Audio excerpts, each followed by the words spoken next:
What's up, everyone? Welcome back to another review, and this time we're taking a look at Scary Movie 3, the third installment into the Scary Movie franchise, and this is the first one to not feature the Wayans Brothers in any capacity.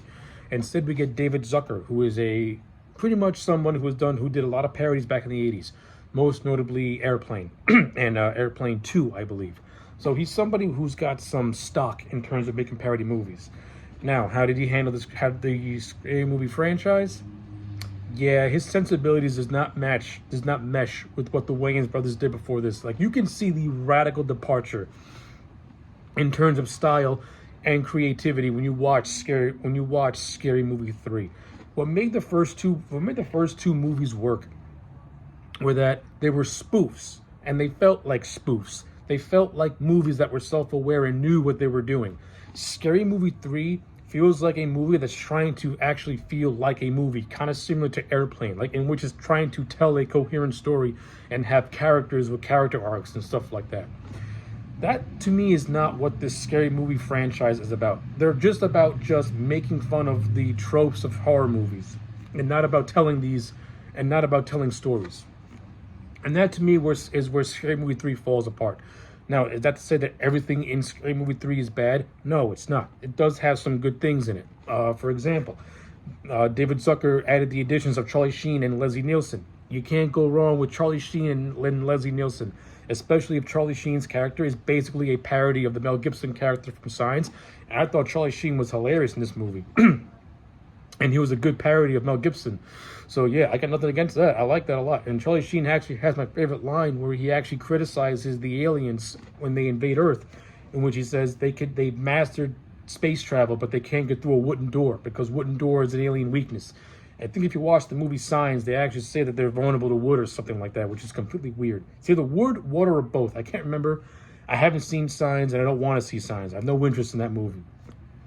But if you're making fun of it, okay, then it has my interest slightly. And I do like how Scary Movie 3 made fun of Signs and made fun of The Rings, two movies that I had no interest in when I was 12 and 13, when they first came out. So being a spoof of those movies, all right, it's okay. It did a decent job at making fun of them. I'll say that. And like I said, Charlie Sheen was fun.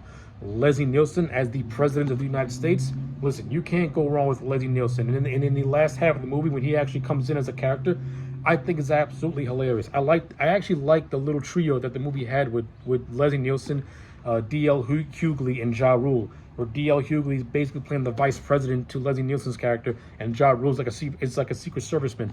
I thought the three of them were absolutely hilarious. You have Leeson, who's playing the president as over the top as possible.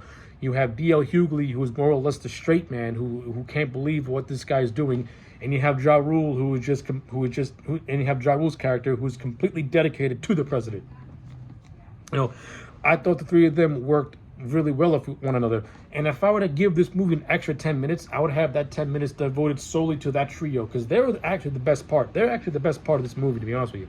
Like the last half, when they come in, that's the more entertaining half, to me at least. The first half is okay. It's got some things here and there. You know, the opening prologue with Jenna McCarthy and Pam Anderson, which is a direct spoof of the Ring. It's okay for what it is. It's funny. You know, Jenna McCarthy and Pam Anderson at this time in 2003, they were still gorgeous women. So yeah, they look great. And I like how they make fun of the sex tape that Pam did with Tommy Lee. So that was okay for what it was, I guess. But then you get to the main story, which sees Cindy Campbell played by Anna Faris, and where Cindy was like stupid and funny in the first two movies, she's played more straighter in this movie in a way that she's the way David Zucker has Anna Faris playing Cindy, she has her playing the character as being more straightforward and being more of a character, and not just a random person in a movie. And listen, if the Scary Movies had the intent of having Cindy, of that being the Cindy character, it would have worked. But since I know Cindy as just a parody of Neve Campbell's character, I don't really need to know about her having nephews and stuff like that, because that's not what her character is meant to be. Her character is meant to be a spoof. And this one, she feels like she's trying to be a real character, like a real person. And listen, if this movie was not part of the Scary Movie franchise and was its own thing, I could buy it. But since it's part of a bigger franchise of what came before it, I don't buy it, and I didn't really care for it. Though I'm not gonna lie, I do like the whole newscast scene where her boss starts, where her boss saying that he's obsessed with tits and twins, and sex and stuff like that. That scene was hilarious with the song that plays and everyone in the newsroom getting all frenzied over half naked twins dancing. You can't go wrong with that. The whole idea of Cindy having a nephew, like where this nephew come from. Like in the first two movies, we get no insight to Cindy's family outside of her dad. And now all of a sudden she has a nephew coming. Now she all of a sudden has a nephew. Okay, whatever. Regina Hall returns as the character of Brenda. Listen, there's one thing I will say is that Regina Hall and Anna Faris, they do have good chemistry. I like them in the first two movies. I like them in this. They play off well with one another. And Brenda actually has an entertaining death scene where she's like a corpse in a funeral home, and Anthony Anderson's character of Malik is trying to resuscitate her, along with the Simon Rex character, and they're failing miserably. That scene got a couple of chuckles out of me. Actually, Simon Rex, who plays the brother of Charlie Sheen's character, he has some funny scenes here and there. I mean, his character is more or less a parody of Eminem's character from 8 Mile, the white boy rapper with the two black friends. And the movie tries to develop a love story between him and Cindy, and it takes itself a little too seriously for my taste. But Rex Simon, he's a funny guy in certain scenes in this movie, and then in other scenes I don't find him to be all that funny. To me personally, David Zucker's humor does not fit the Scary Movie franchise. The Scary Movie franchise is very, very raunchy and very, very just, it has that borderline of being grossed out over the top of its raunchiness. Scary Movie 3, you can tell that David Zucker is a more traditional comedian in terms of his jokes and how he presents these jokes, which is why I don't think this movie really fits the tone of what came before it. I mean, like I said, it does have some decent, hilarious moments that I did get some chuckles out of. Like I like Anthony Anderson and Kevin Hart with Simon Rex. I think that trio is actually pretty funny. I love the same trio with Leslie Nielsen. Like those to me are the best parts of the movies. Cindy's individual story of how she's trying to find the answers to the ring tape. I actually think that's the weakest part of the movie. It's actually kind of boring with some decent scenes here and there. Like you have this one scene where she visits Eddie Griffin and Queen Latifah, who are playing a parody of Morpheus and Oracle from the Matrix movies, and it pays off at the scene of them watching the tape and Oracle get into a fist fight with one of the ghosts. That was mildly entertaining.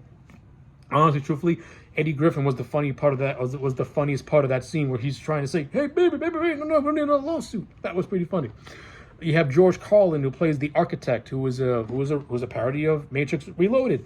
And I think George Carlin was phoning it in this movie. He wasn't putting no energy at all into any of his lines.